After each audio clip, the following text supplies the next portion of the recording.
தமிழ்நாட்டில் தன்னைத்தானே வாட்டர்மெலன் ஸ்டார்னு சொல்லி கொண்டு இருப்பவர் திவாகர். மதுரையை சேர்ந்த இவர் ஆரம்பத்தில் வீடியோக்கள் போட்டுக்கிட்டு இருந்தாங்க.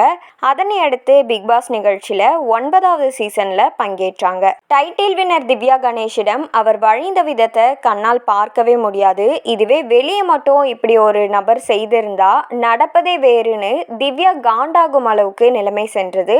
அது மட்டுமின்றி அவர் நடந்து கொண்ட விதத்தை பார்த்து விஜய் சேதுபதியும் வீட்டில் இருந்த போட்டியாளர்களும் அவரை எவ்வளவோ எச்சரித்து பார்த்தாங்க, அன்போடையும் சொல்லி பார்த்தாங்க. ஆனா அவர் செயல்பாட்டுல எந்தவித மாற்றமும் இல்லை.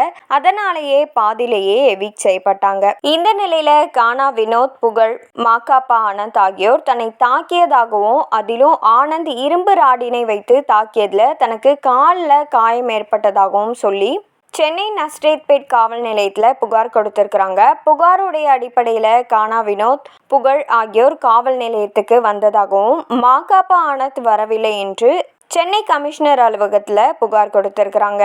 இந்த நிலையில பிரபான்ற ஒருவரிடம் நடந்த பிரச்சனை குறித்து ஃபோனில் பேசின ஆடியோ வெளியாகி இருக்குது. அதில் பேசிய திவாகர், நான் வளர்ந்து வர்றது புகழ் உள்ளிட்ட யாருக்குமே பிடிக்கல.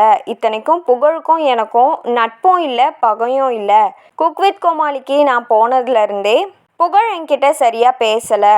அவர் எப்போதுமே ஒரு ஜிம்பாயை கூடவே வச்சிருப்பாங்க. ஷூட்டிங் போய்கொண்டிருந்த போது கானா வினோத் என்னை உருவகேலி செஞ்சாரு. நான் பொறுத்து தான் போனேன். ஆனால் ஒரு கட்டத்தில் என்னுடைய குடும்பத்தை பற்றி தவறாக பேசினாங்க.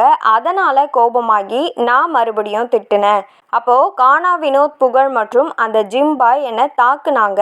கீழே அமர்ந்திருந்த மாகாபா ஆனந்த் என்ன நடந்தது அப்படின்னே தெரியாமல் மது போதையில் இருந்து கொண்டு இரும்பு ராடை தூக்கி போட்டாரு.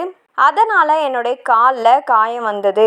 அவர் சிவகார்த்திகேயனுக்கெல்லாம் சீனியர் ஆங்கர். ஆனால் அறிவு என்பதே இல்லை. டீ குடிப்பது போல மதுவை குடிக்கிறாங்க. இந்த பிரச்சனையை தடுப்பதற்காக வந்த அறந்தாங்கி நிஷா, சுனிதா இவங்க 2 பேருக்குமே அடி விழுந்ததுன்னு சொல்லியிருக்கிறாங்க. இதனால் மாகாபா ஆனந்த், புகழ், கானா வினோத் மீது காவல் நிலையத்தில் புகார் அளிச்சிருக்கிறாங்க திவாகர்.